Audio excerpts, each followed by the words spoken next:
a partir desse momento, intensifiquemos nosso mergulho interior. Nós que aqui estamos, aonde estivermos, sob este teto espiritual, um tabernáculo vivo, sim, do amor de Padre Pio, de todos. Citar seria injusto, porque são tantos, de todos aqueles que se reúnem em nome do amor para nos acolher e permitir que esse mergulho que cada um de nós certamente aqui busca fazer, porque senão aqui não estaríamos,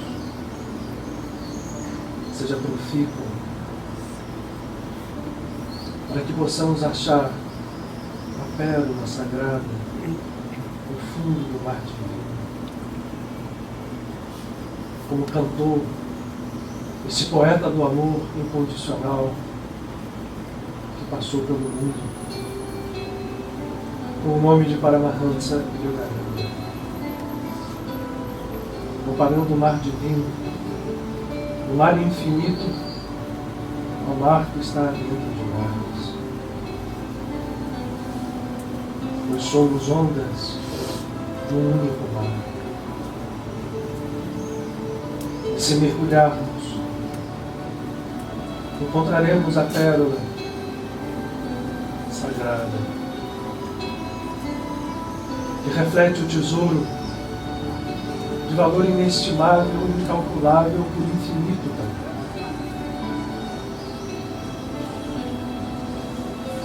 E que abre porta a mundos ignotos,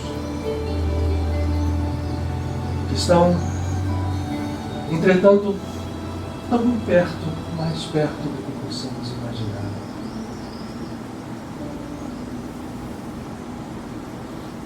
Reunidos aqui, nesse teto sagrado pelo amor, apenas pelo amor, esses amigos que nos circundam, que nos tocam, que nos libertam de energias estagnadas, cultivadas por nós mesmos, permanecem como obstáculos à nossa visão,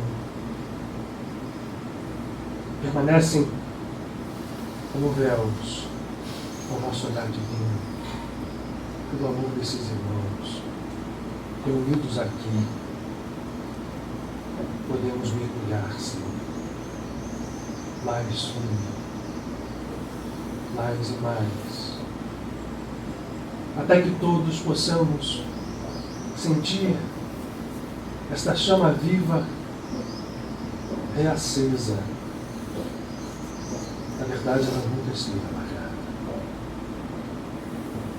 mas nos iluminar, plena, a nos mostrar novos quadros, não mais aqueles da hipnose traçada por nós mesmos. Cada um de nós, sem exceção, construiu para nos prender em cadeias que oscilam entre dor e sofrimento e felicidade distorcida. Tudo ilusão. Mas quando se rompe esse véu, quando esta hipnose se desfaz, esta chama acesa brilha e aquece. Novos mundos se nos abrem, novas forças nos renovam.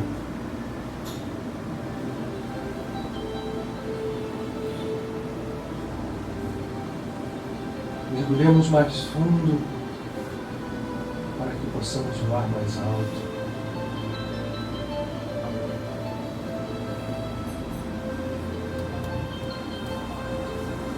nos ponhamos firmes sobre nossos pés, para que nossas asas atrofiadas encontrem um espaço para nos alçar, renascidos, livres,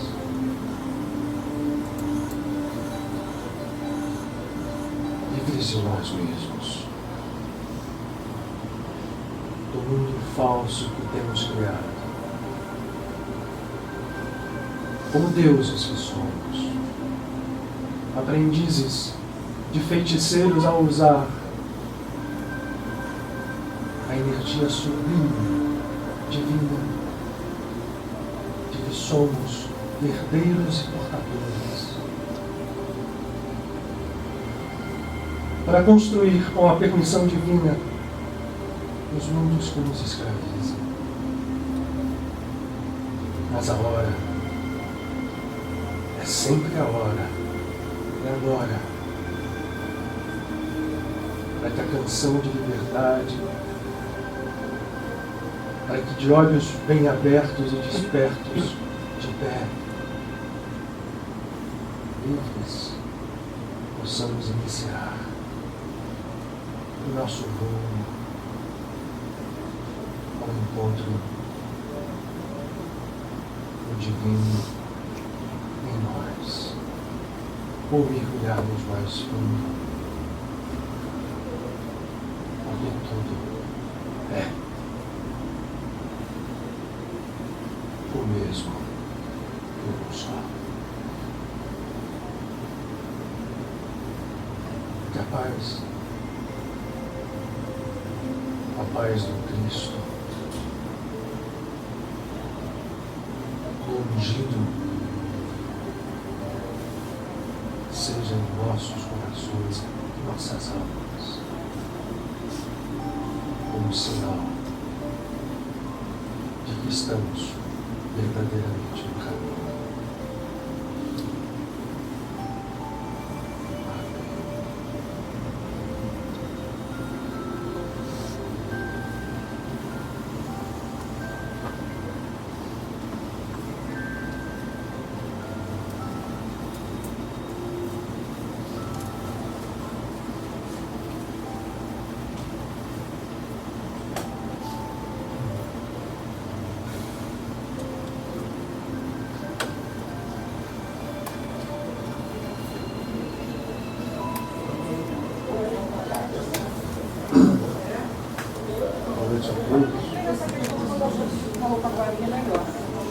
Sejam todos bem-vindos à nossa casa.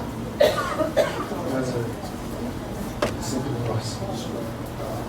Para mais um encontro essa noite, nós possamos fazê-lo em absoluta consciência, em absoluta harmonia, todos unidos, um só propósito.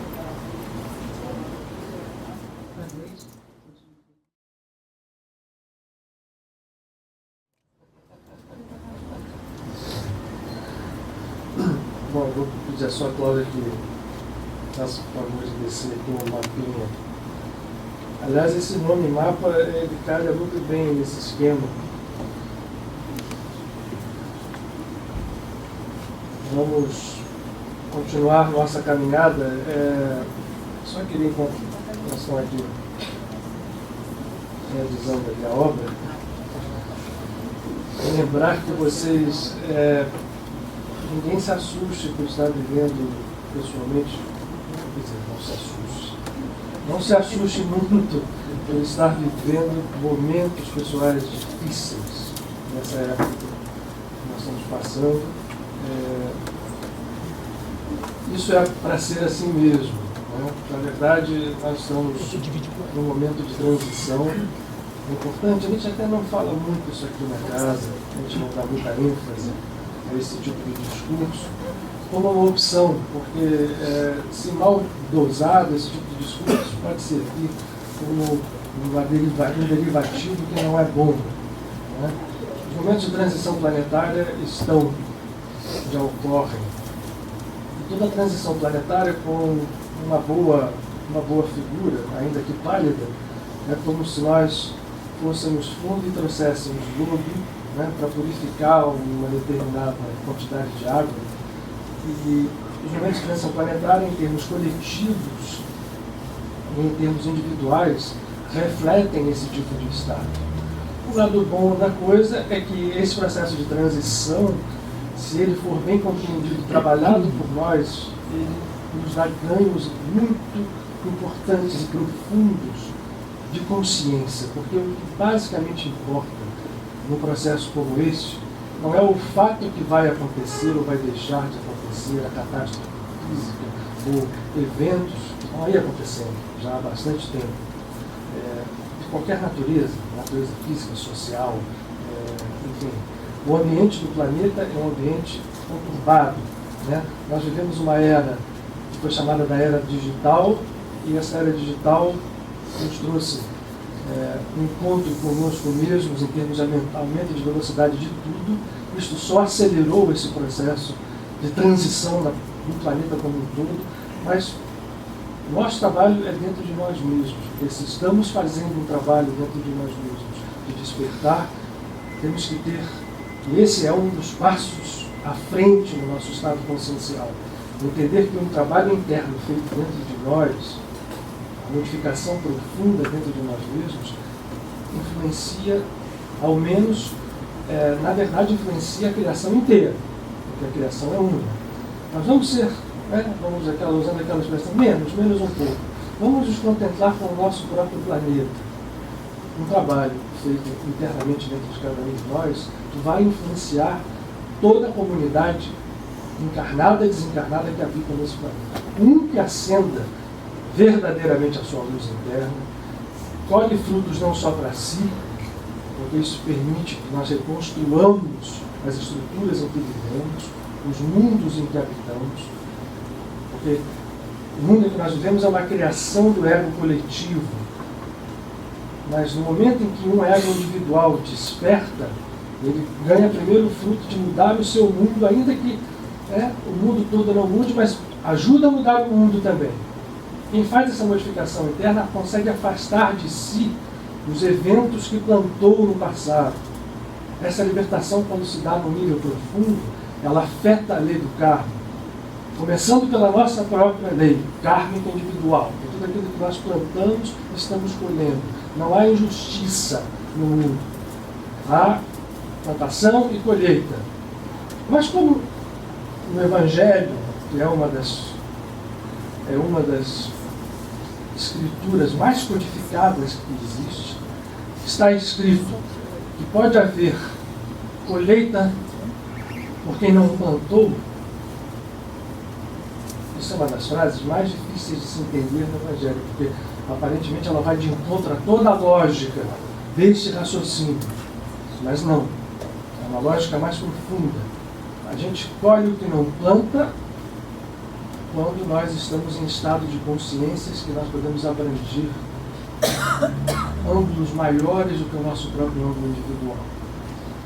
Mas, apesar do tema ser livre, não é por aí que eu estou querendo encaminhar a minha conversa. Eu comecei só dizendo que nós temos que ter resistência nesses tempos para que a gente possa atingir a libertação. Nós todos ansiamos. Libertação que significa, no final das contas, felicidade pura. E cura não se restringe somente aos nossos estados físicos, patológicos. Cura é um processo muito mais amplo, profunda, ela se dá em todos os níveis da vida, nossos níveis relacionais, nossos níveis internos, nossos níveis financeiros, e por aí vai. Esta cura pode ser atingida desde que nós mantenhamos firme esse estado de atenção para a busca de libertação que nós todos precisamos. Não é fácil nem é difícil. É possível. É sempre possível. Desde que nós possamos, vou repetir de novo, entender isso. Bom, na semana passada nós falamos sobre um evento, a palestra teve tema, na semana passada muitos de vocês não estavam aqui, mas o tema era a visão de unidade que existia entre o Pêssar e a Páscoa cristã. E essa unidade ela é fundamental, apenas não é algo que a gente diz, é interessante saber disso. é algo que tem um significado profundo para todos nós, continua a ter.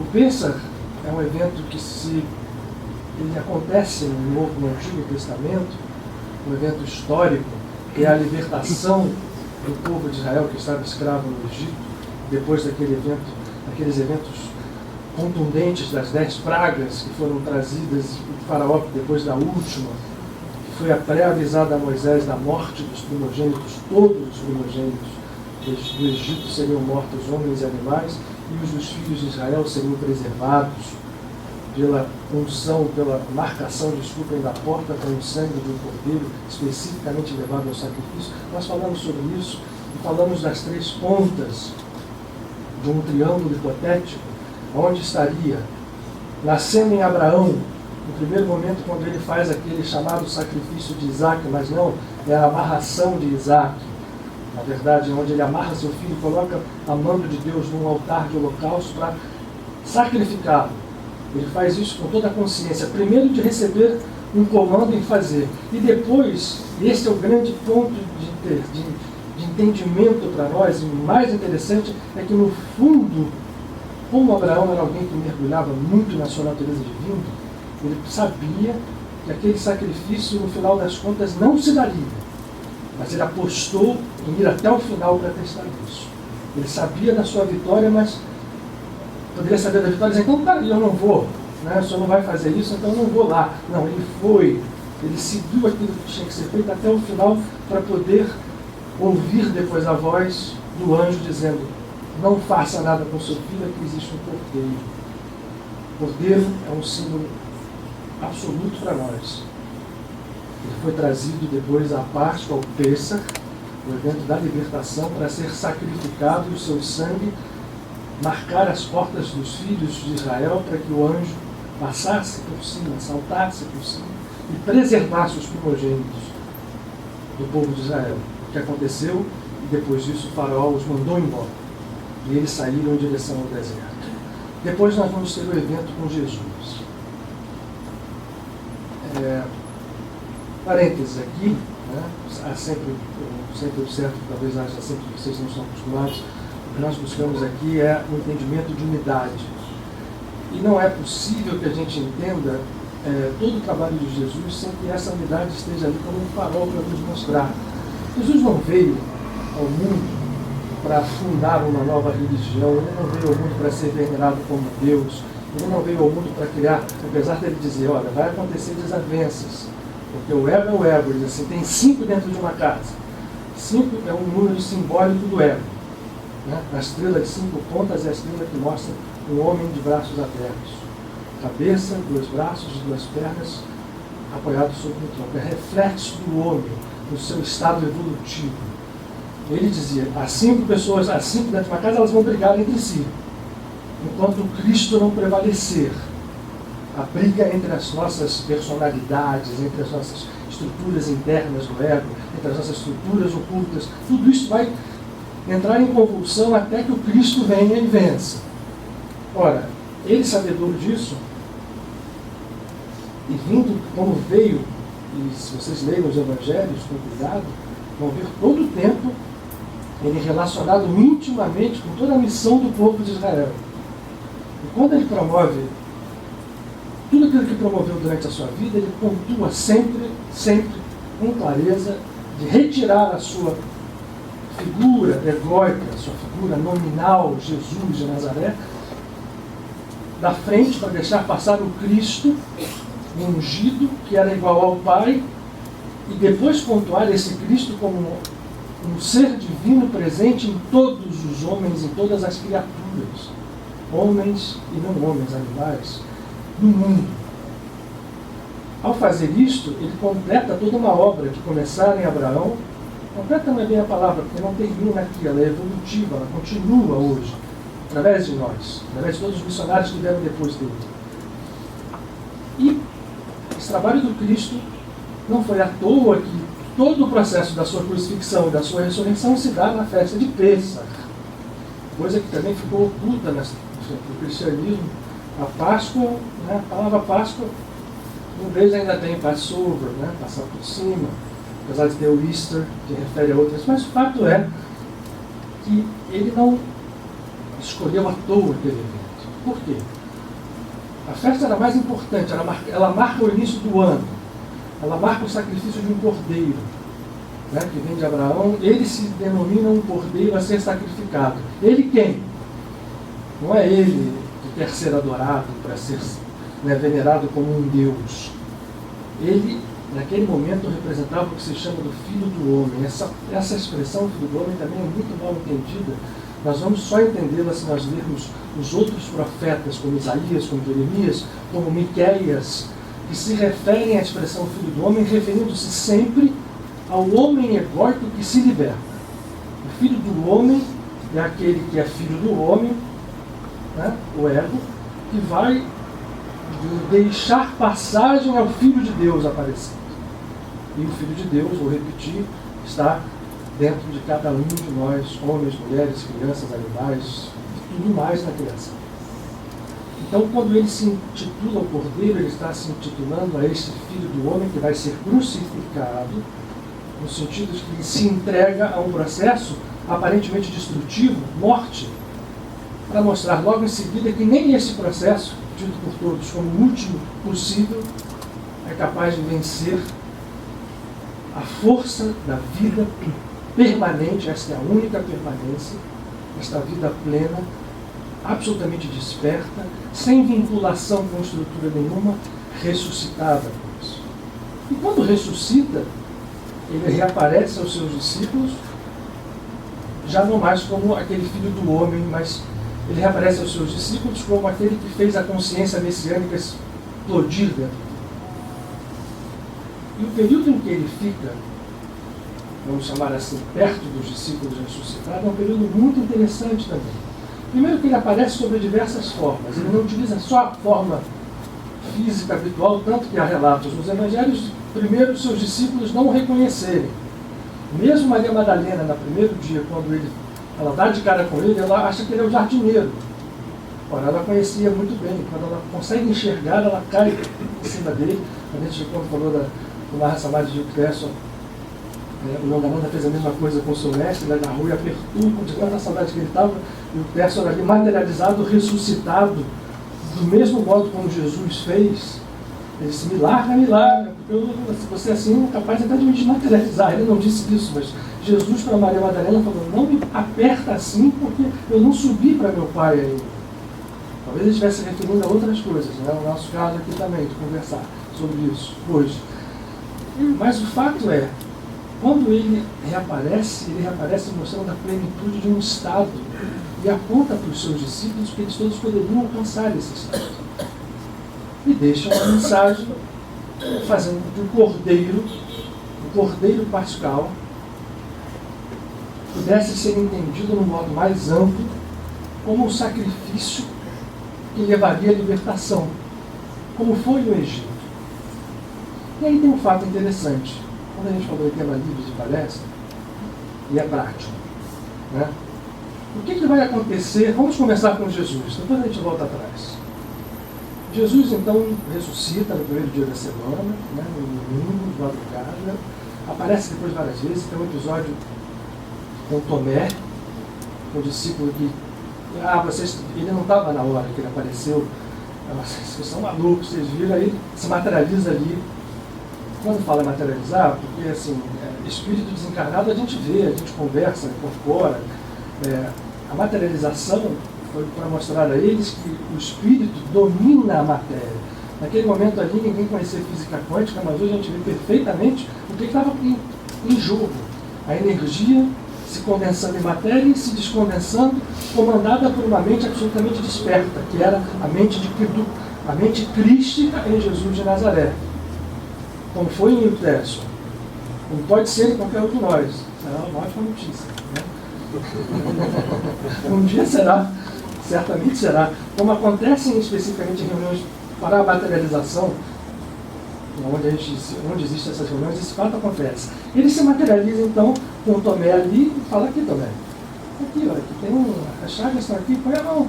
Aí o Tomé vai, se joga nos pés dele, beija, pede perdão. Ele fala assim, olha Tomé, você viu e acreditou, menos mal, porque tem gente até que vendo não acredita. É verdade? Isso é muito mais verdade do que a gente pensa. Nós que estamos acostumados com esse mundo falso, das vibrações, né? E hoje a gente sabe que não tem mais consistência nenhuma, mas a gente teme acreditar nisso, a gente está cansado de ver aquilo que quer ver e acha que está vendo. Tem um programa ótimo, eu recomendo a vocês, a National Geographic, chamado Truques da Mente. Então, no YouTube tem, hoje tem tudo, se vocês puderem, tem um episódio então que é fantástico, que é uma tela com uma tela, e tem um pontinho, na tela preta e branca, e tem um pontinho que ele manda você ficar olhando. De repente aquela tela, o pontinho sai, a tela fica absolutamente colorida. O céu azul, é uma paisagem. O mar verde, a casa ganha cor.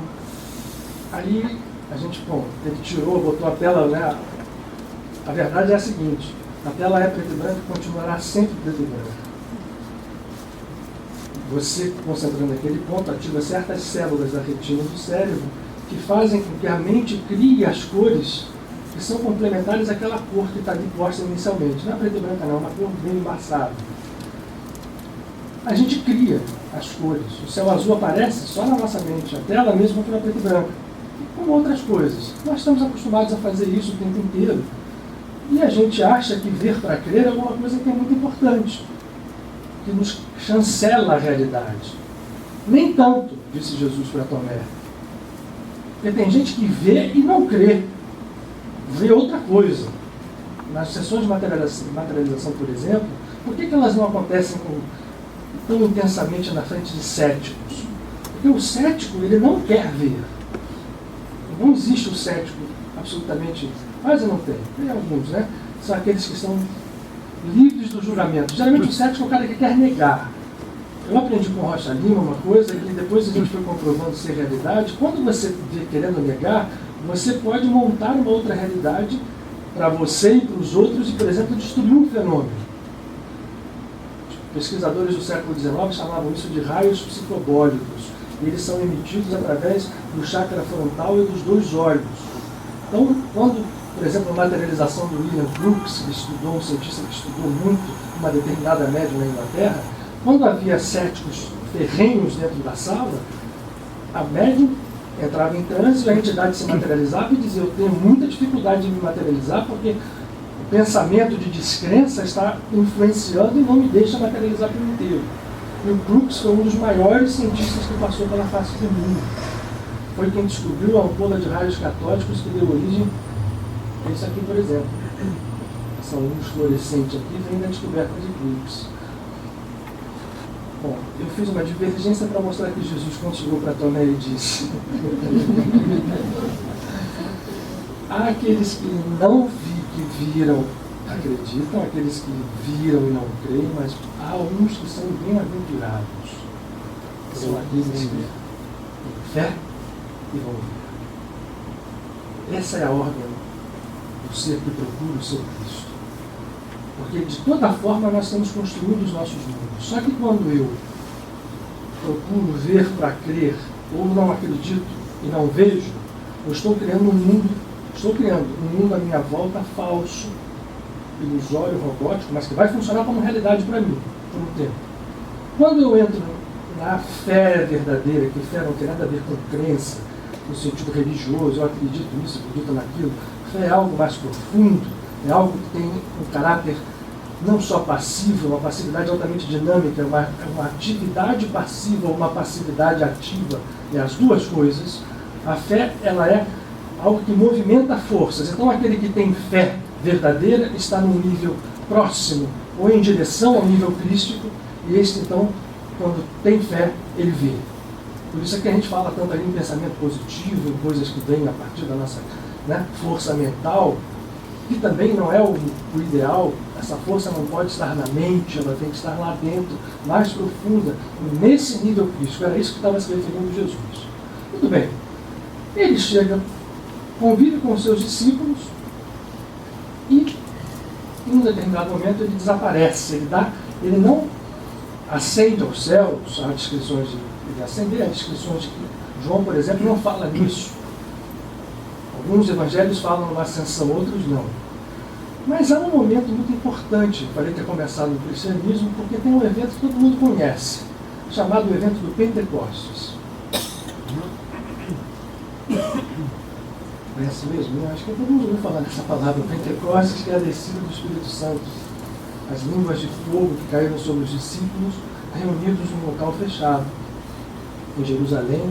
O Pentecostes é descrito apenas, não nos evangelhos, é descrito nos Atos dos Apóstolos, que é a tradição escrita por Lucas, em que eles recebem, a língua de fogo significa o Espírito Santo, é a descida do Espírito Santo, e eles passam a mostrar um outro nível de consciência. Naquele momento, passam a mostrar um outro nível de consciência, explicitamente.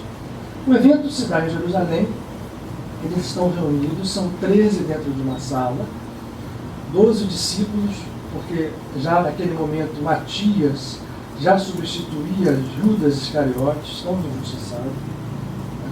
Diga-se de passagem, não tem dele, mas Judas já havia se passado para o outro lado, e Matias entrara no lugar, e Maria, a mãe de Jesus, estava junto. Esses 13 reunidos em oração, estavam reunidos em oração, e no dia do Pentecostes há um fenômeno físico retumbante dentro desta sala.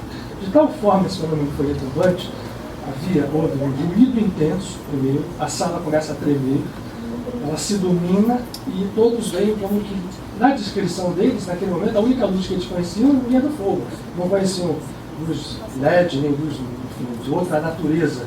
Mas o que eles descrevem são línguas de fogo de alta potência que desce sobre a cabeça de cada um daqueles que estavam, com aquele barulho, com aquele ruído, e de repente eles despertam nesse grau de consciência, começam a falar línguas, a pregar e saem da casa onde eles estavam em Jerusalém, muitos deles já com um pouco de medo, né, se reuniam já ali meio por causa da casta sacerdotal que comandava o templo naquela época, e saem à rua e encontram à porta uma multidão que fora atraída exatamente por esse fenômeno de efeito físico.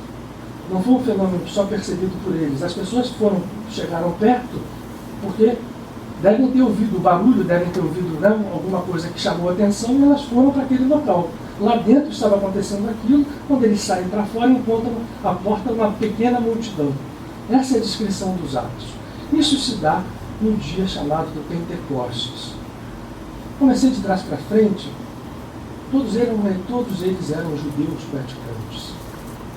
Naquele exato instante, então, apenas 50 dias depois que Jesus tinha sido sacrificado, exatamente no dia seguinte ao Seder de Pêssach, como em cena de novo na sexta, foi aqui na semana passada, a véspera de Pêssach foi na sexta, com Jesus foi numa quinta, ele foi sacrificado numa sexta, e foi tudo corrido porque o Shabat se aproximava.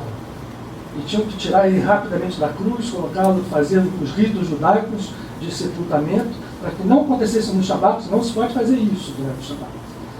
Foi feito assim, aconteceu o que nós já falamos aqui, no primeiro dia da semana, Maria Madalena vai lá ungir o corpo, também era costume, encontra um sudário, um túmulo vazio, e todo mais acontece. Bom, 50 dias depois, eles estão nessa sala e acontece aquilo que nós descrevemos. O que a gente imagina que eles fizeram ao longo desses 50 dias? É isso que nós vamos procurar falar um pouquinho para vocês. Na tradição até hoje, ainda hoje, dentro do judaísmo, ainda se cumpre isto. Depois do 16º dia de Nissan, depois do Erev do dia de Pêssach, que é o 14 e 15, começa o que se chama de contagem do Omer. E essa contagem segue por 49 dias. Até que no 50º dia, que vai cair no dia 6 de um outro mês, né? Esse mês judaico que o Pêssach acontece chama-se Nissan, é o mês do carneiro, é o mês de Ares, é o mês em que Moisés diz: começa o ano para vocês daqui. Isso é muito interessante. Daqui vai começar o ano. Como a dizer, né? Tudo pode ser visto daqui para frente. Há uma libertação da escravidão.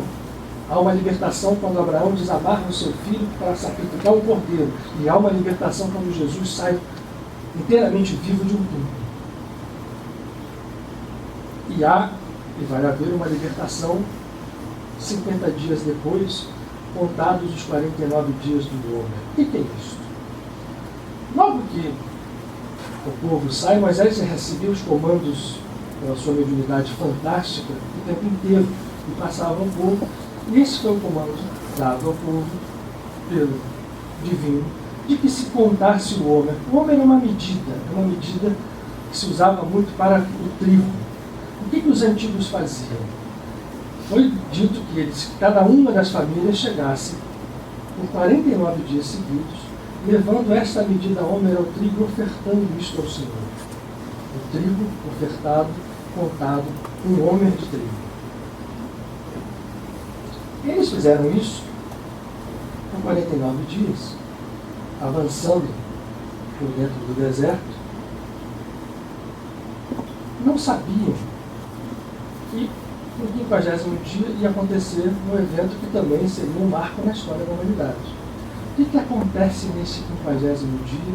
No caso histórico, agora nós estamos chegando lá com o povo hebreu. Saiu do deserto, por 49 dias eles iam entregar o homer de trigo, uma oferta ao divino, se aproximaram do Monte Sinai.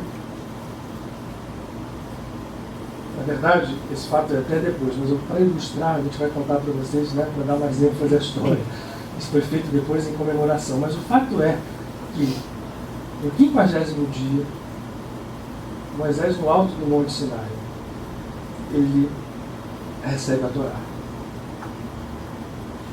Depois de um estado meditativo intenso, em que ele se encontra com o divino, com a sua consciência crística também,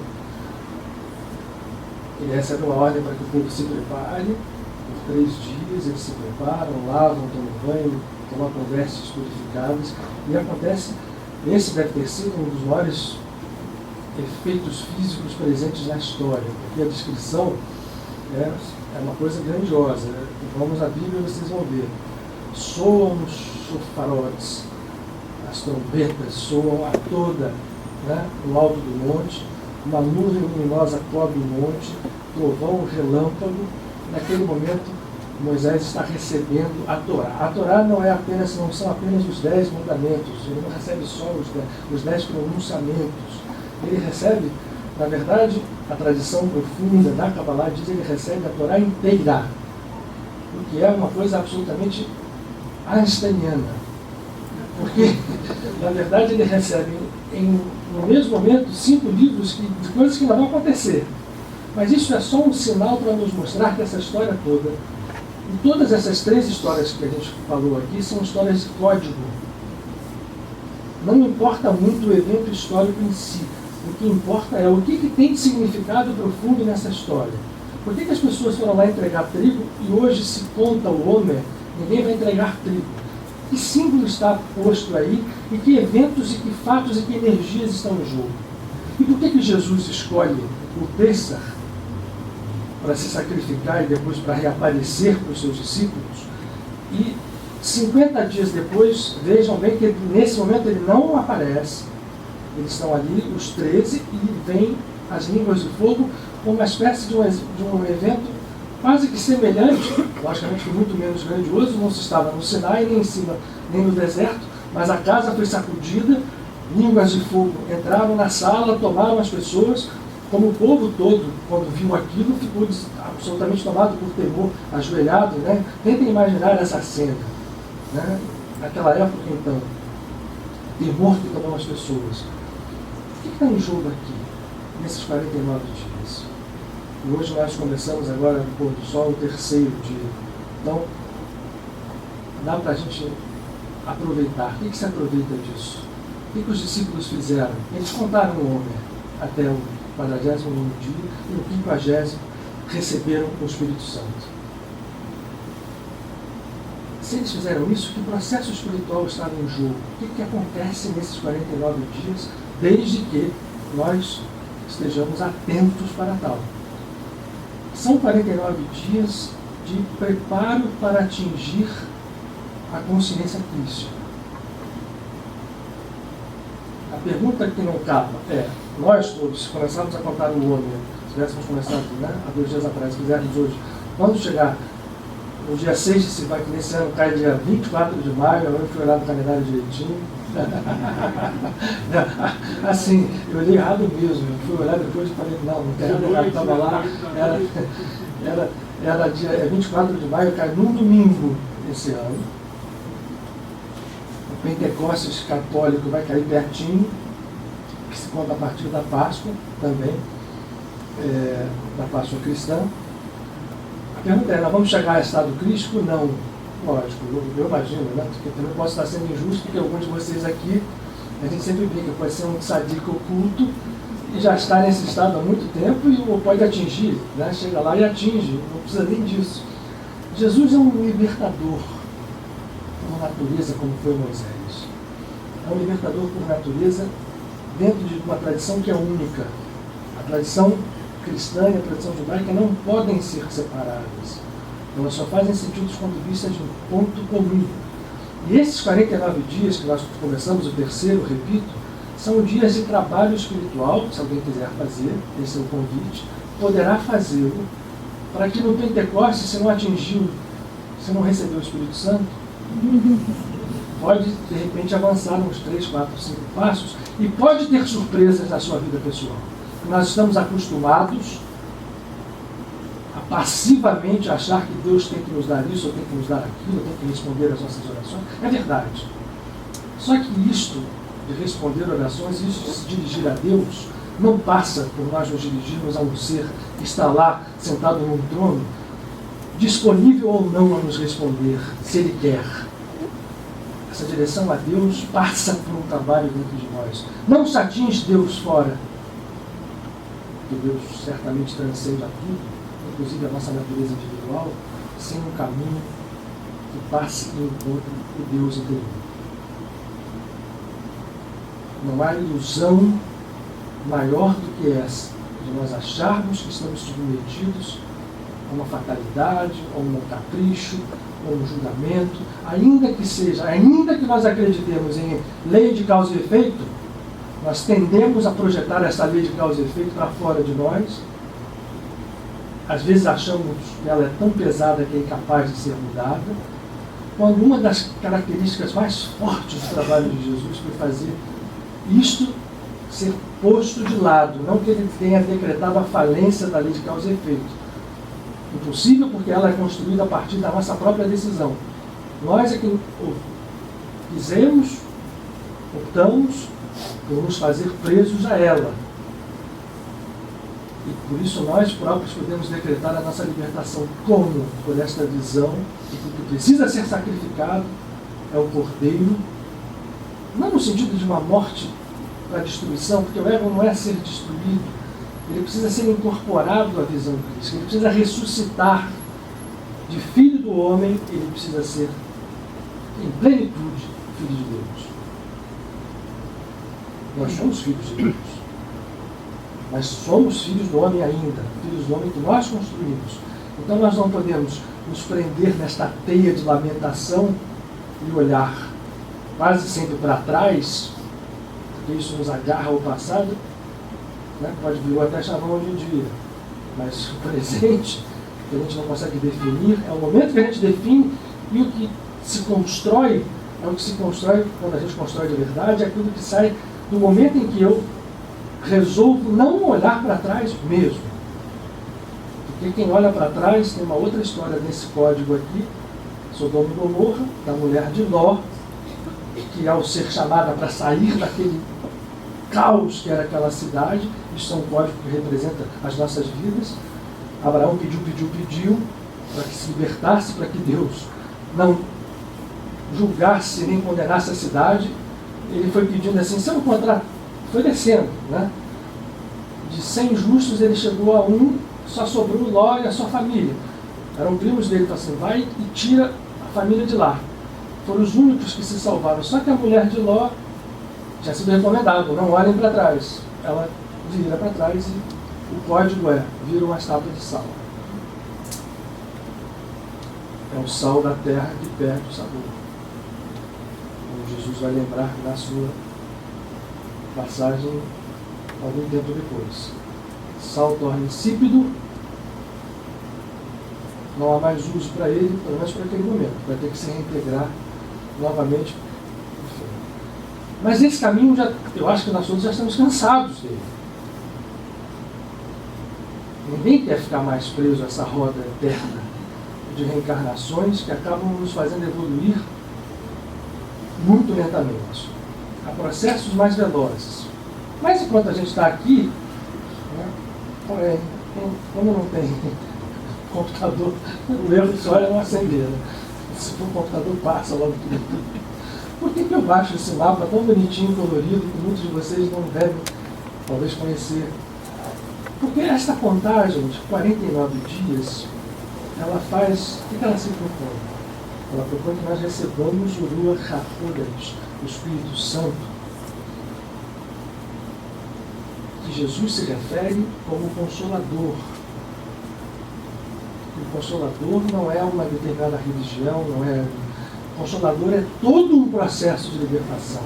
O Consolador é o Messias, é a consciência messiânica. Participam do Consolador todos os esforços de libertação humana. O Espiritismo é por parte dele. O trabalho de Yogananda é parte dele. O trabalho dos Baha'is é parte dele. O trabalho de todos os missionários que vêm ao mundo, principalmente a partir do século XIX, são parte do Consolador.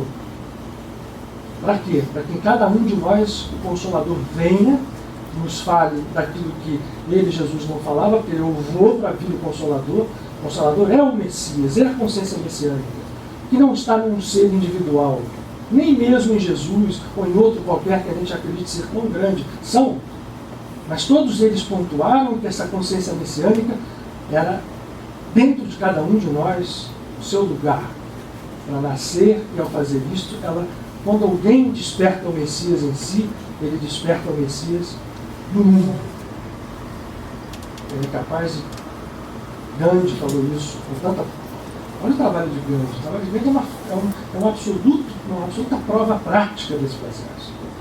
Gandhi, com todos os defeitos humanos que tinha, soube entender que era preciso se concentrar dentro desta luz interna, até para realizar um trabalho de natureza política tão grandioso como fez, que foi libertar uma nação de um jugo político de quase 200 anos, como estava a Índia sob o domínio inglês. Sem disparar um tiro, sofrendo ataques, morrendo, alguns dos seus correligionários morrem em alguns momentos, ele sofre de tudo, mas o objetivo dele foi alcançado. Então, para mostrar que as pessoas acreditam que os sacrifícios são à toa, que não existe recompensa nesse mundo, isso é uma grande balela. O trabalho de Gandhi, despertando o Cristo dentro dele, mostra que as recompensas vêm independentemente de onde nós estejamos. Seja nesse mundo ou no outro, não há essa medida. Ninguém trabalha aqui para colher só quando estiver desencarnado. Na verdade, o nosso trabalho não deve mirar nada, se é aqui ou se é lá. É um trabalho de consciência. O resto vem de acréscimo. E vem mesmo, com muita força.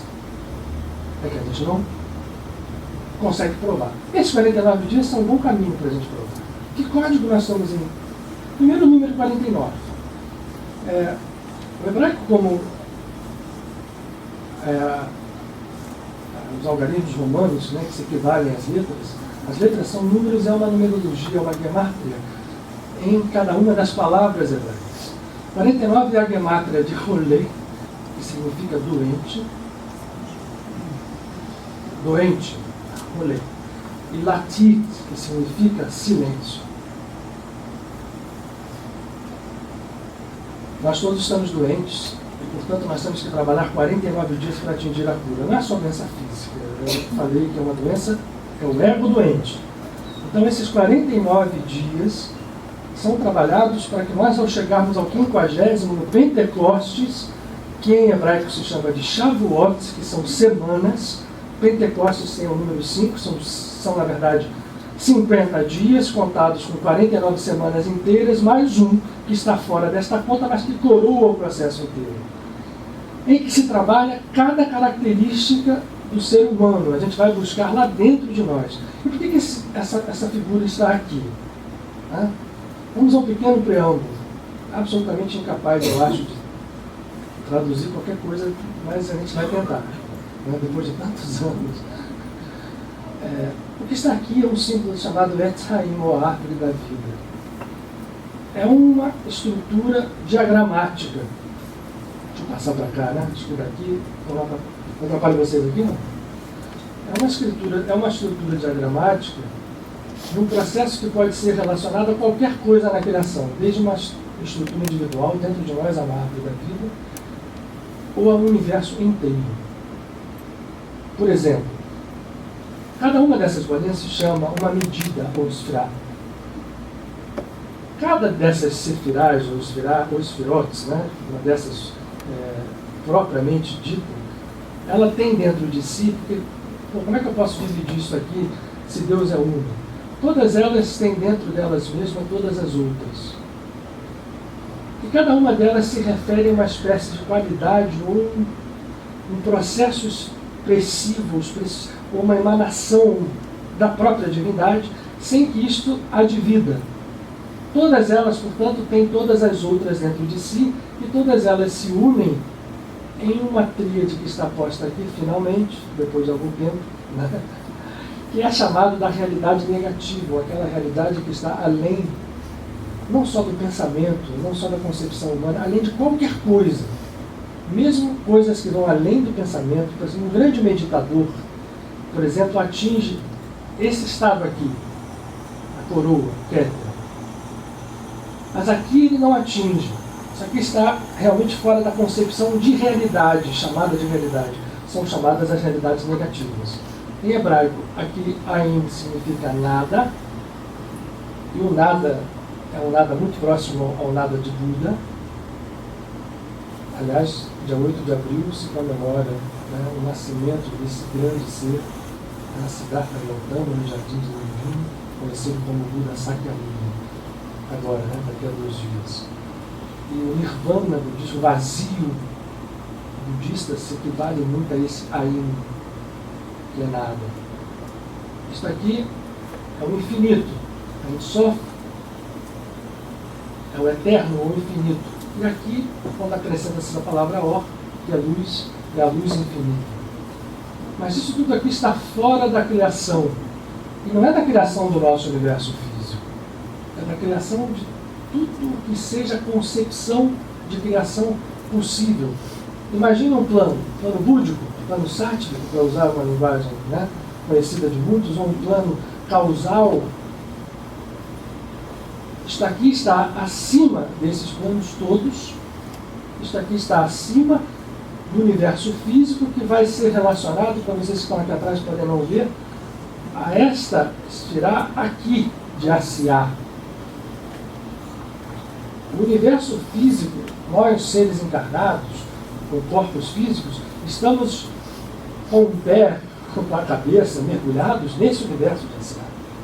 Os outros são universos superiores ao universo físico. Aqui, por exemplo, se equivale ao universo astral. Esses outros aqui se equivalem a universos mais profundos, como o universo mental superior, causal. E daqui para cima, esse triângulo aqui transcende universos de quaisquer natureza.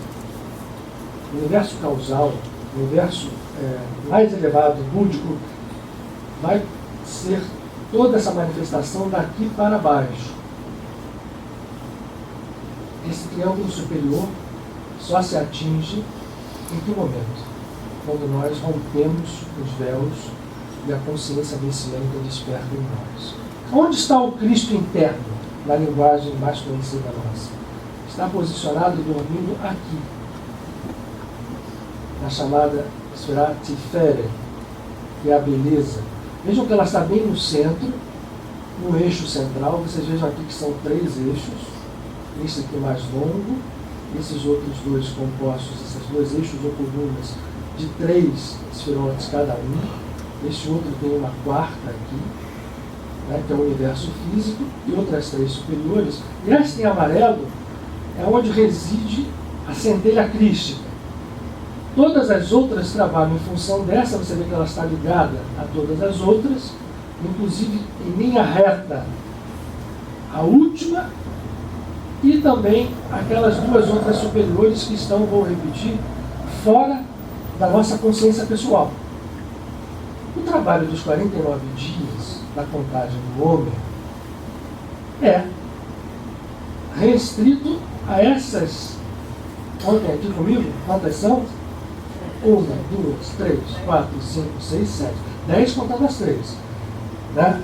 Nesses 49 dias não se trabalha as 7 Sfirotes de Hesed a Malchut, o reino.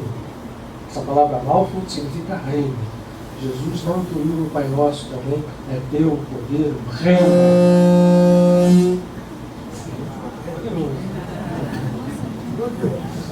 É inesquecível para vocês. O reino e a glória para sempre também não inclui a toa. O poder do reino, quando ele fala reino, o reino de Deus, isso tudo aqui divino, tá? E lembrem que cada uma delas tem todas as outras dentro de si. Então, mesmo aqui no mundo material, mais físico, mais que for, imagine um umbral, mais umbral, tem dentro dele isso aqui, dormindo. Mas para chegar aqui, eu tenho que ascender e fazer desta onde está a consciência crística um ponto de equilíbrio para nós, depois de equilibrarmos isto tudo, nos lançarmos em direção ao não sei o quê. Oi? 7, desculpa. Porque são 7, na verdade, são 7 semanas que se contam, né? São 49 dias. 7 vezes 7 são 49. Então, quando nós vamos fazendo a contagem do Homer, nós vamos trabalhando a purificação. Só que esta árvore, ela tem um sentido duplo. A energia, claro, inominável, aqui não tem nome, tá? O nome divino começa a partir, nem daqui, ele começa a partir daqui. Aqui está a Mãe Divina, a Criadora dos Universos. Então, esse movimento aqui é um movimento muito sutil, uma semente cósmica chamada o Pai, que vai fecundar a Mãe para que a Mãe promova a criação. Então, a energia criadora, ela circula nesse sentido, e nós a fazemos, ou não, desculpem, a novidade não é boa, nós não estamos fazendo isso, recirculá-la de volta. No nosso caso, essas estruturas estão todas estagnadas. Isso aqui você pode relacionar, por exemplo, com chakras do corpo físico. No caso aqui, a gente não tem com planetas, com qualquer coisa. Esse esquema ele é capaz, por exemplo, com os orixás, há várias tentativas muito boas de relacionar as Sfirotes com estruturas de energia do universo, seja de qual for a religião, com os devas, por exemplo, as estruturas da tradição hindu, por exemplo.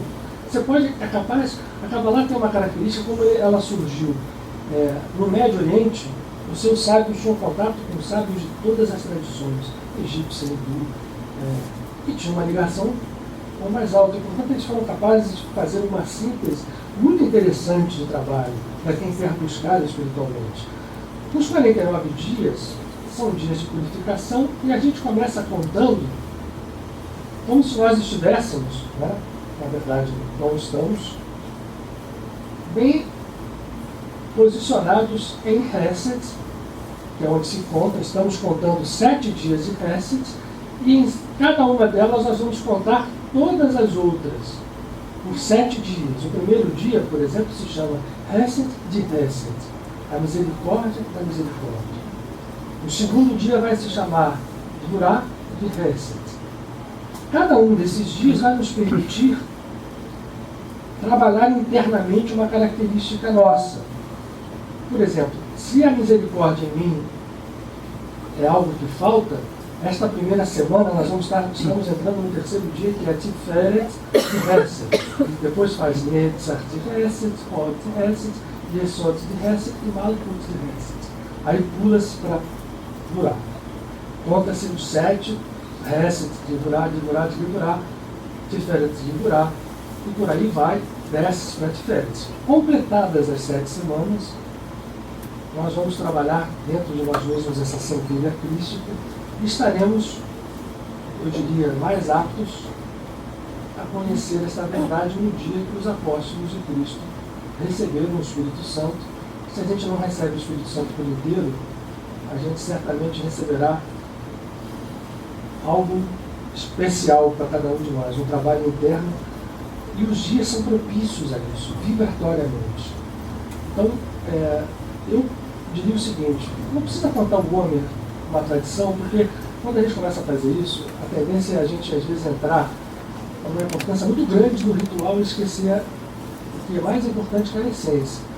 Eu gostaria de transmitir para vocês o seguinte: lembrem-se que nós estamos em 49 dias em que é possível escolher partes de nós que nós queremos limpar, trabalhar, transformar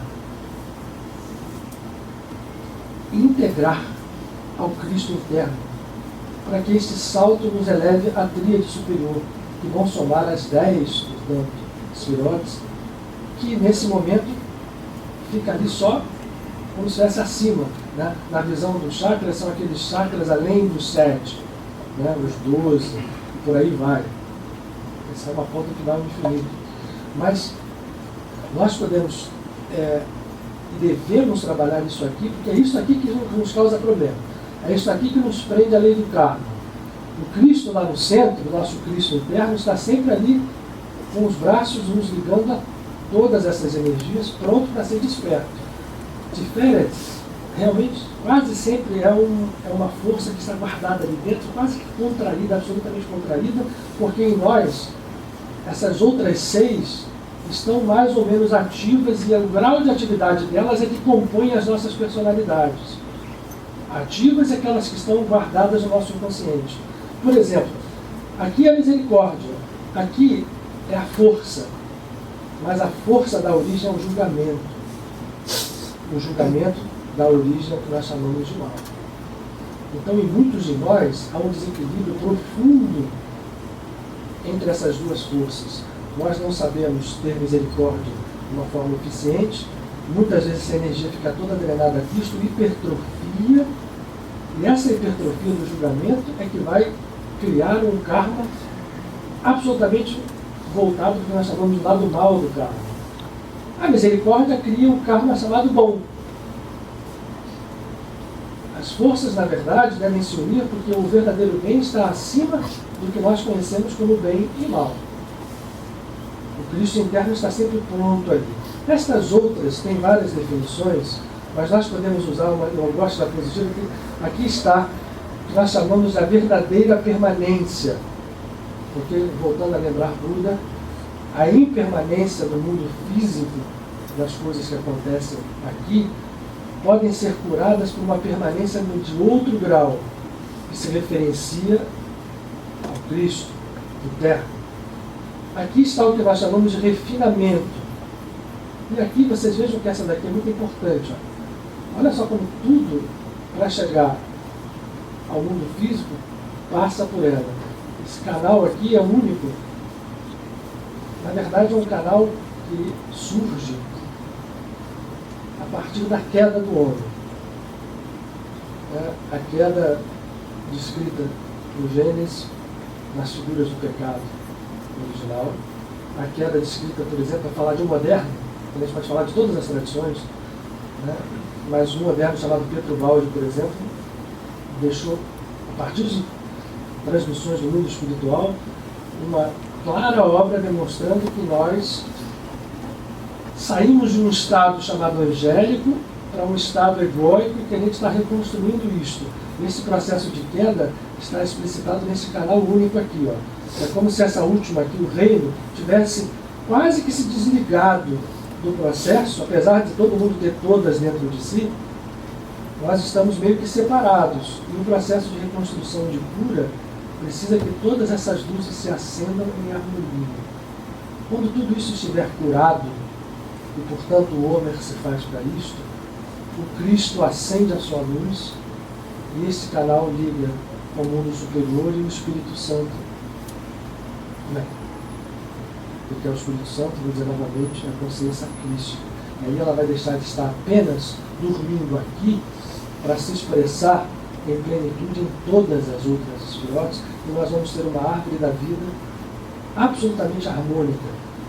O julgamento desaparece, como ele aparece, como ele se mostra para nós, duro, condenatório, para ser absorvido, fundido à misericórdia, os dois transformados numa coisa só. A palavra talvez mais próxima disso seja a compaixão, da forma como o Buda a enxergou. A compaixão verdadeira não é ter peninha, né?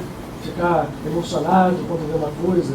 A compaixão verdadeira, ela passa, a própria palavra fala isso. Compaixão significa pathos, paixão de Cristo, caminho de Cristo, do grego pathos, caminho. Compaixão é você caminhar junto com o seu semelhante, é você perceber a dor dele, o sofrimento dele, sem se deixar levar por ela, mas agindo em função de que isto tudo se cure. Portanto, a fusão da misericórdia com o buraco, com a força, leva a esse estado de compaixão. Quem chegou mais próximo para mim de viver isso foi o Buda. Alimentados mais ou menos pelo Cristo, está aqui no corpo humano. Bom, isso aqui tem outra coisa. Mas no corpo humano, essas duas aqui se estabelecem nas nossas duas pernas. Enquanto essas duas superiores aqui se refletem nos braços, o braço direito e o braço esquerdo, Tiferet é o tronco onde está o coração, Netzach e Hod são as duas pernas, a perna direita e a perna esquerda. Onde a gente se equilibra. Aqui a gente olha, a direita está aqui, tá? É que a gente. É como se você estivesse olhando a direita de frente, entendeu? Então a direita está aqui, essa é a coluna direita, essa aqui é a coluna esquerda. E essa é a coluna do centro. Então a direita é a direita mesmo, aqui. Eu estou olhando de frente, então essa é a direita e aqui é a esquerda. Como se eu estivesse olhando no espelho. Netzach, que é a permanência, a perna direita, junto com a perna esquerda, quando estão equilibradas, quando está bem firmado no mundo, equilibram aqui está toda a energia egóica vinculada às nossas energias sexuais, ao fundamento, tanto a energia sexual, principalmente a masculina que se liga à feminina que está aqui, e as duas devem se fazer um só, porque aqui também existe uma energia sexual masculina e feminina num grau muito superior. Vejam que as duas se fundem aqui, nesse processo onde o ego está estruturado, esse ego daqui, que transcende inclusive as vidas físicas. Lembrem que o universo físico está aqui, a gente pode comparar isso ao universo astral, onde os desencarnados estão. Então as forças egóicas são transplantadas quando a gente desencarna junto com a gente, para onde a gente for. Enquanto nós estivermos presos nessa lei kármica, não importa se eu estou no universo físico encarnado, se eu estou com o corpo astral ou com qualquer, eu estou dentro desse processo desequilibrado. Eu preciso me reequilibrar. Esse período, então, de 49 dias, nos dá acesso a uma tentativa, eu diria, mais válida, mais fácil, é mais propício. Não é um tempo fácil, é chamado um tempo de contração. A gente não precisa entregar o trigo, mas só para completar, qual é o simbolismo do trigo? Oi? Fartura, e Cristo usou o trigo, para dizer, eis aqui o meu corpo. É como se a gente tivesse, em 49 dias, imagina que a gente fosse realmente levar uma medida de trigo. O que eu estou compondo com aquele trigo? O símbolo disso eu estou compondo o corpo crístico. As tradições cabalísticas dizem que o trigo estava presente no jardim do Éden. Era uma das, vamos chamar assim, das formas vegetais até pré-existentes ao jardim do Éden. Então, quando Adão chegou, já encontrou o trigo, e o trigo foi sempre usado como a semente essencial do Pai, da reconstrução. Jesus não fez, vamos voltar a ele, não usou ele como simbolismo à toa, ele já era usado no próprio Seder de Pêssar, como pão, na tradição cabalística, na tradição religiosa, da sua tradição social, ele era um judeu, mas ele usou, quando ele nominou o meu corpo, esse trigo, significa que é um corpo que se compõe a partir da glorificação de todas as nossas estruturas inferiores. Então a contagem dos 49 dias leva à construção de um corpo glorioso, de um corpo crístico, de um corpo onde não estão presentes mais as personalidades desequilibradas que nós temos, todas emaranhadas dentro do nosso subconsciente. É um corpo que tem uma ligação direta com um inconsciente super, podemos chamar de um inconsciente coletivo, usando um sentido grande, superior, onde os arquétipos mais reais do que nunca estão presentes. Então, o omertantado significa que eu estou criando um corpo glorioso a partir da minha doação sacrificial de uma medida de trigo por 49 dias. Curiosidade, não é tanta curiosidade assim, mas nessa caminhada de 49 dias, há um dia, o 33º, chamado de Lag BaOmer, que dentro de tudo é como se fosse um oásis, porque, gente, imagina o seguinte, eu estou olhando Hesed de Hesed, então, passei para aqui de Hesed, Tiferet de Hesed, depois quando eu começar na segunda semana a olhar aqui, há uma tendência da gente olhar os bichos todos que estão lá no nosso inconsciente. Então, é legal, porque se a gente fizer bem, com calma, sem medo, a gente abre campo para um trabalho interno, um trabalho na nossa vida fantástico. Então, nesse período, não precisa contar um homem a cada dia, mas lembrem-se ao longo desse período, e até o dia 24 de maio, que nós temos uma oportunidade enorme de fazer trabalhos internos e, portanto, refletir isso na nossa vida prática. Uma oportunidade enorme, única. Não se repete, só vai se repetir de novo no próximo Nissan, no próximo, após o Pêssar. Mas é um evento cósmico. Jesus não escolheu à toa, repito. Quando a gente estiver fazendo isso, esse 33º dia é um dia de oásis. O que acontece nesse 33º dia? Contam-se 32 para trás e a partir dele 17 para chegar aos 50, não é isso? Passaram-se 32 dias. A gente fez esse trabalho por 32 dias. O hebraico, por isso que as pessoas falam da precisão da Kabbalah, porque a Gemátria, existem coisas fantásticas, aparentes coincidências de números que se equivalem. Tem gente que estuda isso, até, enfim, acho que é uma coisa que não é tão... Mas quem estuda isso se surpreende com a precisão dessa linguagem espiritual. Não há coincidências na Kabbalah. Né? A gente vê palavras na sua numerologia se equivalendo, que aproximam uma palavra da outra, com a mesma contagem. As letras são números, lembrem disso, né? O que mostra que tem uma coerência espiritual por trás dessa tradição, muito forte. Como há também, vou repetir assim, em todas elas. 32 é composto, a palavra Lev é uma letra Lamed, está pequenininha aqui, e uma letra Beit. Lamed vale 30 e Beit vale 2. Lev significa coração. Então, os 32 dias que passam são os dias que eu preciso trabalhar o meu coração para poder acender nele a luz. Para isso eu vou limpando tudo aquilo que tem lá dentro, vou tirando para que o coração possa acender. Faltam 17 para chegar aos 50. Por incrível que pareça, 17 é a gemátria da palavra Tov, que é bom. Então, eu vou contar 32 dias para limpar o meu coração até que ele se torne realmente um coração bom. Um bom coração é o sinal mais forte da presença crística, porque quando eu tenho algo bom, quando eu posso reconhecer algo bom dentro de mim, não sou mais eu, ego, quem vive. É o Cristo que está vivendo dentro de mim.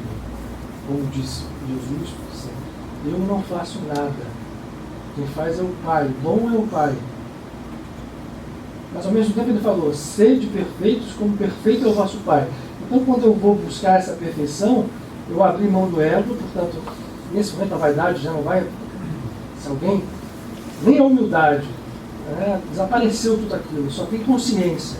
Quando eu conseguir atingir esse estado, realmente o coração é bom, porque vai passar a refletir esse estado de presença divina. E olha, esse eixo central, veja como aquele reino físico está posto aqui no centro, exatamente porque é nesse centro aqui, no centro crístico, que a gente precisa trabalhar e ascender. No 50º dia, aconteceu a chegada da Torá, e aconteceu o Pentecostes, a festa, a presença do Espírito Santo dentro dos apóstolos, que se transformaram em outras pessoas. Até aquele dia nós tínhamos pescadores brutos, né, que foram transformados em pessoas, enfim, como se tivesse reencarnado em vida, uma outra entidade. Aí eu tinha uma avó que foi uma grande médium, que ela falava umas coisas que hoje eu estou dando valor. Assim, você acha que você não pode trocar a personalidade da pessoa de vida, o espírito? Pode. E muito bem.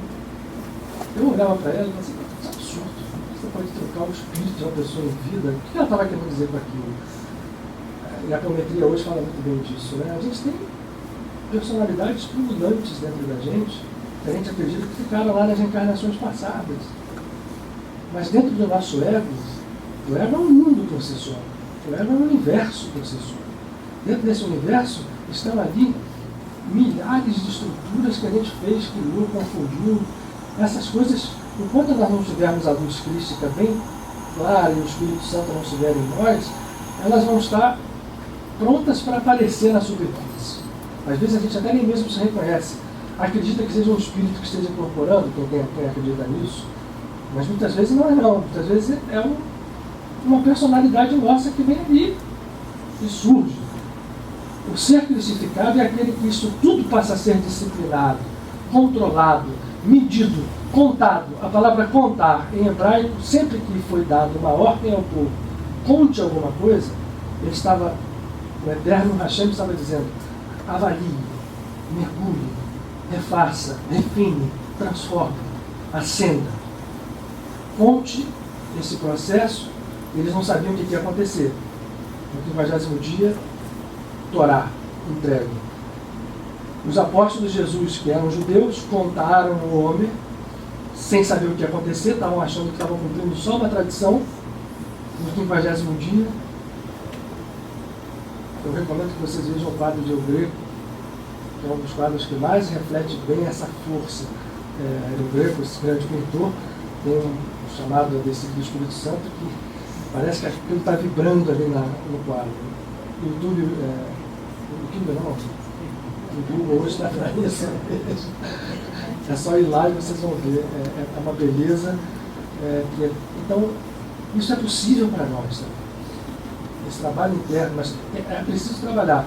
Então, assim, não precisa contar dentro do ritual, até porque já passou, então a tradição passou de 2 dias, depois não vai poder contar mais. Mas vamos ser mais condescendentes, né? Quer dizer, vamos olhar a casa de Padre Pio com essa visão, pelo menos a gente procura ter, mas esse é outro papo, já tem boca, mais aquariano, né, Rosa? A gente tem 15 minutos ainda, eu só fiz uma referência rápida, mas tem tudo a ver, né? No dia de 8 de abril se fala do Buda, e o outro é uma das outras figuras mais mal entendidas que existe,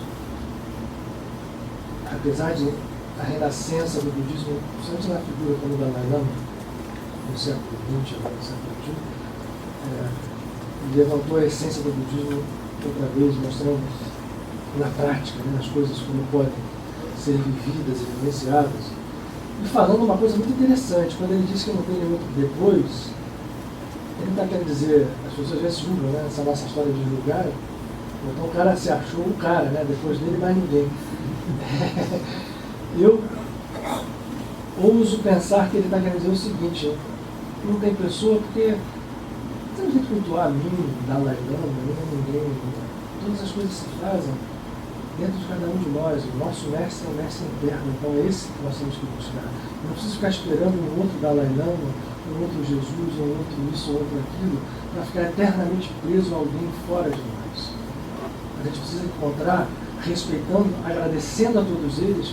Jesus, quando ele ressuscitou, ele virou para as mulheres que foram, depois de Maria Madalena, chegaram outras, ele diz a seguinte frase: vai e avisa aos meus irmãos que eu estou vivo. Essa frase ela tem uma beleza em uma das palavras, chamada, ele não fala assim, vai e avisa aos meus apóstolos, ou vai e avisa aos meus discípulos, vai e avisa aos meus sei lá o quê. Ele diz, vai e avisa aos meus irmãos. Quando ele diz isso, ele está colocando claramente a sua posição em relação a nós, a qualquer um. E todos aqueles que seguem isso, tem que entender isso, ninguém tem poder sobre nada, ninguém tem poder sobre nada. Nenhum ego tem poder sobre nada, na verdade. O Cristo tem o poder quando ele se conecta absolutamente a essa. E aí, a realidade toda se faz. O Buda foi assim. O Buda, a história do Buda está ornada de tradições, de lendas. Né? É uma história muito bonita, o 8 de abril, o nascimento, quem conhece a história do nascimento é linda, que era um jardim de Lumbini, a mãe Maia, grávida, né? Chega ali, ela, o elefante sagrado, a vaca, que já tinha fecundado, né? Ela sente a fecundação de Buda com um elefante colocando no seu útero uma semente iluminada, sob a forma de uma estrela de 6 pontas, que é posta no seu ventre. Ela que era casada com o rei Suddhodana, que era um rei, na verdade o reino eram pequenos feudos, né? No norte da Índia, Nepal, que brigavam entre si, não havia um reino constituído como a gente entende. E aí Buda nasce, aparece, né? As tradições falam que ele já saiu andando, né? Mas há um Buda humano muito interessante. Dele surgem duas coisas: esse humano, esse ser que percebe, depois que, né, foge do palácio, estava ali iludido, toda a pequena cidade em que ele era guardado a 7 chaves pelo pai, e vê a dor, o sofrimento, a morte, e sai tentando encontrar uma resposta. Ele primeiro se liga a um grupo de ascetas, onde ele quase morre, de tanto, né, fazer, se flagelar, né, em jejum. E há um momento em que ele, quando ele desperta, ele aceita uma medida de arroz que é ofertada por uma mulher à beira de um rio, e ele come aquilo e os seus 5 discípulos ficam horrorizados com aquilo, o julgam e se afastam. Ele começa a sua missão. Na verdade, Buda vem num momento muito, muito grave do hinduísmo, né? Toda aquela canção cantada por Krishna e pelos outros avatares já estava distante no tempo, mais de 1000 anos. As datas históricas não são precisas, mas Buda vem como um grande reformador, porque o hinduísmo estava preso numa cadeia, num emaranhado de rituais tão absurdos na mão dos brahmanes. Vejam como a classe sacerdotal tende a aparecer, né? Da mesma forma como ela vai aparecer no Templo de Jerusalém, da mesma forma como ela vai aparecer na Igreja Católica, da mesma forma como ela aparece onde a gente dá chance para ela aparecer. No hinduísmo aquilo estava ali presente, oprimindo as pessoas, né? As castas nunca tinham sido tão, né? O Brahman era o Brahman, enfim, Buda chega como um grande reformador para mostrar a essência daquilo. E ao falar e ao mostrar, né, que nós estávamos presos à reencarnação por vontade própria, né, na roda de Sansara, ele mostrava que a reencarnação era algo que era, enfim, acontecia. Ele não entrou nesse mérito. O Espiritismo depois vai falar do caráter evolutivo da reencarnação. O hinduísmo já falava, mas ele queria mostrar o seguinte: para você estar liberto, você não tem que ficar prestando atenção se você vai reencarnar ou deixar de reencarnar. Você tem que estar disposto a despertar. E para isso, as 4 verdades, as 8, né, que levavam aos 8 movimentos do ser, né, e as ações todas que se faz para isso, mas a partir de uma consciência desperta. O Buda gerou, talvez muito mais do que o cristianismo, né? O budismo tibetano, por exemplo, leva muito. Buda não tem Deus, mas o budismo tibetano tem uma série de divindades, consegue fazer uma fusão legal disso, né? Incorporar esses devas intermediários a uma visão de absoluto, né? As taras, toda aquela percepção de uma mitologia muito grandiosa e muito linda. Mas o fato é que esse Buda humano tem muito a nos ensinar. Ele criou uma comunidade à volta dele chamada Sangha, de homens e mulheres. Ele passou importado. Ele foi traído por um primo chamado Devadatta, que ele admitiu dentro da Sangha, que só fazia tentar destruir. Apesar de, depois que ele cria a Sangha, que ele está desperto, ele vai pregando pela Índia, trazendo, né, iluminação a muitas outras pessoas. No final, ele experimenta a compaixão com o próprio Devadatta. Ele perdoa Devadatta no final, o reincorpora a Sangha e Devadatta morre arrependido. E depois ele morre. Agora, você sabe como é que Buda morreu? O humano Buda, né, Siddhartha Gautama? Só para mostrar assim, ele foi humano tanto até esse ponto, e eu acho que a corrente que surge mais linda do budismo é o Zen, que vai surgir alguns séculos depois, porque o budismo depois ele tem uma força muito grande no mundo. Buda morre de infecção intestinal. Sério. A morte de Buda, ele tem uma infecção intestinal, certamente admitida por ele mesmo, o ser que estava naquela... para mostrar o seguinte, olha, trabalho humano é trabalho humano, eu estou desperto, mas isso não significa que eu seja nada acima de ninguém. Se falar isso, né, o Zen budismo, que depois surge, tem uma das suas máximas a seguinte frase: se você andar pela rua e encontrar o Buda pelo caminho e dizer eu sou o Buda, saca da sua espada e corta da cabeça. Mate-o na hora. Porque ninguém poderá dizer isto de si mesmo, se disser não é o Buda. O Zen budismo, ele vai surgir porque o budismo primeiro ele ganha, tem um imperador indiano, que é o primeiro a constituir, somou esse estilo chamado Ashoka, que ele vai espalhar o budismo, que tem uma força muito grande na Índia por algum tempo. Depois ele desaparece de novo da Índia para viver na China, no Japão, onde ele hoje está, na Ásia meridional. Mas na China e no Japão, onde o Zen vai surgir, tem um contato muito grande com o taoísmo. O Zen budismo, que é a essência do Buda, eu acho, né? Onde se mostra que esse despertar é tão comum e irreconhecível muitas vezes. Não tem nenhum grandioso ato na frente do despertar, ninguém levanta levitando, iluminado, né, por luz necessariamente. E só para a última história, né, para a gente homenagear ele aqui também, nesse dia sem tema, é que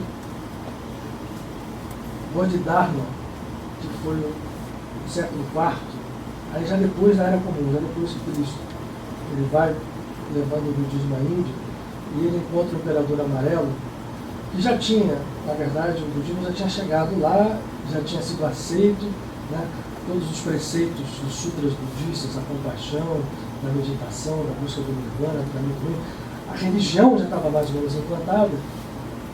E o imperador recebe o Bodhidharma, que já era um mestre zen budista desperto, e chega para ele e fala assim: é uma honra recebê-lo aqui, eu quero dizer a você, Bodhidharma, que como budista eu fiz templos, eu construí palácios, eu fiz isso, fiz aquilo. Começa a desfilar uma série de ações que ele tinha feito, boas, e diz assim: eu queria que você, como mestre, me dissesse que mérito eu tenho nisso. Ele disse: mas como? Assim, não há mérito nenhum para coisas que são feitas com o coração impuro, com o coração que deseja mérito, com o coração impuro. Aí foi uma fera, assim: quem é essa pessoa que está na minha frente? Para ele mesmo. E pode dar uma ação, não sei. Ele não foi morto ali, ele teve que ficar meditando um bom tempo longe. Depois o imperador, entendendo quem era, e já meio tocado por aquele exemplo, vai buscá-lo. E, enfim, o Zen faz... Um dia a gente estava falando um tema sobre Zen, que quase que paradoxal a gente falar sobre Zen budismo, algo que vai tão contra a linguagem, né? O Zen budismo ele trata a linguagem como um inimigo desafiador o tempo inteiro. O símbolo do Zen budismo, dizem que surgiu uma linguagem direta, é um dedo apontado para a lua, no silêncio absoluto, porque conta-se que Buda uma vez estava reunido com a sua sangha e depois de uma meditação ele puxa uma flor, mostra para os seus discípulos e fica em absoluto silêncio, todos esperando ali para ver o que acontecia, e tensos, e sei lá, em determinado momento um dos seus discípulos mais próximos, eram dois, Ananda e Mahakaccapa. Mahakaccapa olha fixo nos olhos de Buda, Buda vira a flor para ele, ele dá um sorriso, e Buda vai e entrega aquela flor a ele, ele recebe aquela flor com um sorriso. E a tradição conta que a visão zen do budismo surgiu aí, naquele momento. Um absoluto silêncio entre os dois. Então, quero falar sobre o zen budismo, é um grande desafio. Mas hoje, nesse dia normalmente sem tema, vamos fazer a prece final. Sim. Então, a gente tem 5 minutos ainda. Gente, sim. Você contou, mostrou, de 49 dias, isso? O que se faz com os outros 316 dias? Continua assim. Não para. Bem lembrado. Os 49 dias, na verdade, assim, são dias mais propícios. Né? Mas nada que diga, bom, agora eu terminei nos 50, daqui para diante, né? É igual a pessoa que vem numa missa ou num centro espírita, recebe o passe, né? Vê a palestra, ou faz a palestra, aí depois sai de fora e continua sendo aquela mesma pessoa. Então, é só um tempo propício, o tempo é todo, é sempre. Né? Então, vamos lá, nossa oração final.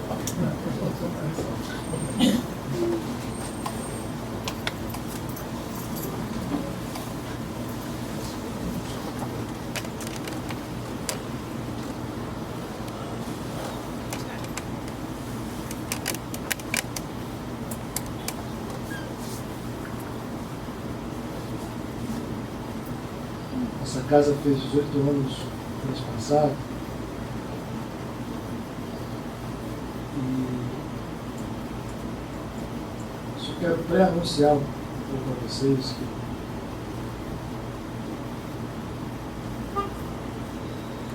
nós temos recebido algumas orientações muito,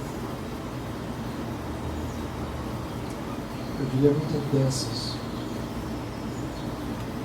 Não claras ainda, a respeito de estarmos conscientes de que, apesar do tempo físico deve estar subordinado à realidade absoluta, enquanto estamos mergulhados nele, nós precisamos medir, libertar certas forças, as que a gente falou aqui, no âmbito coletivo também. Nós não podemos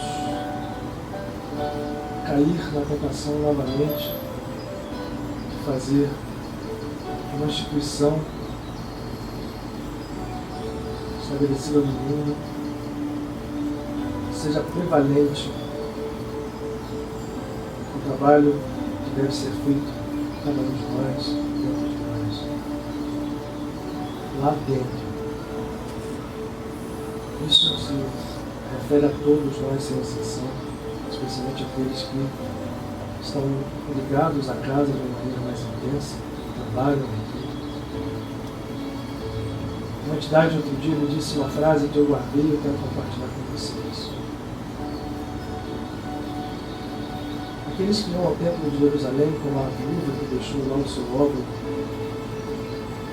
e ali se comunicam com o divino, fazem o seu caminho. Não significa que os sacerdotes, por serem os guardiões do templo, por serem assim, tivessem qualquer garantia. Os sacerdotes católicos, que por séculos acolheram nos seus templos os fiéis, que oram, pedem, se penitenciam, trabalham em si, percebem muitos passarem e se transformarem. Mas quantos são como Francisco de Assis, como Antônio de Pádua, como João da Cruz, o Padre Pio, que realizam, o Frei Luís, que realizam esse trabalho dentro de si mesmos, correm o risco de ver aqueles que eles acolhem atingirem o céu e eles permanecerem na ilusão. Os espíritas e aqueles que compõem todas as tradições institucionalizadas que caem na ilusão de acreditarem que as suas instituições ou as suas expressões exteriores possam garantir qualquer mérito, devem estar atentos, porque poderão curar milhares, poderão auxiliar outros tantos, poderão enxergar pessoas chegarem, se iluminarem, mas eles mesmos, se estiverem presos na ilusão, não terão encontrado nada mais do que os frutos dessa mesma ilusão. Portanto, nós estamos com um tesouro às mãos, mas é preciso que o nosso coração seja bom. É preciso que a nossa língua seja boa. É preciso que o nosso olhar seja bom. Para que não muitos de nós repitamos aquilo como numa roda de Sansa, mergulhados nesse sono e não despertos, temos feito ao longo de séculos e séculos e séculos. Precisamos acordar. E ao acordar, tudo em nós será luz plena.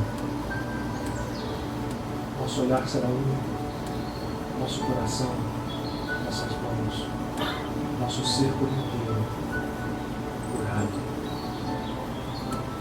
O curador que cura também cura a si mesmo.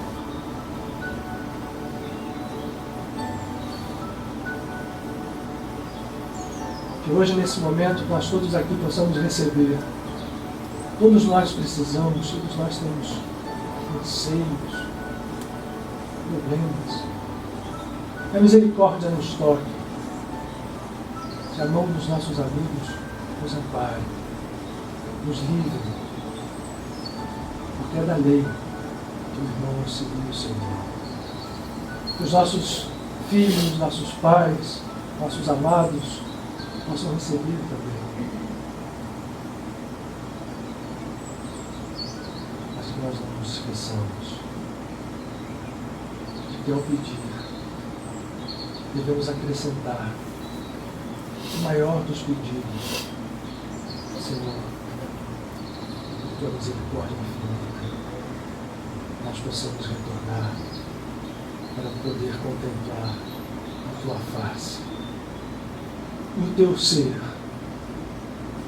como inteiro, feito definitivamente conosco.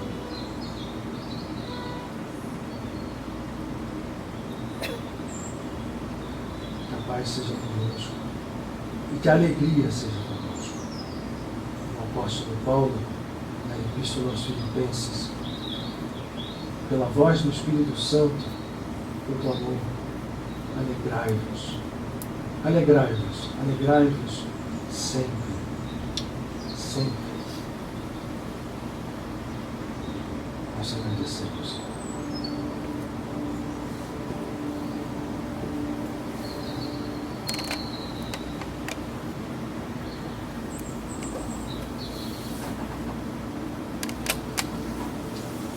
Obrigado, desculpa pela nossa agora.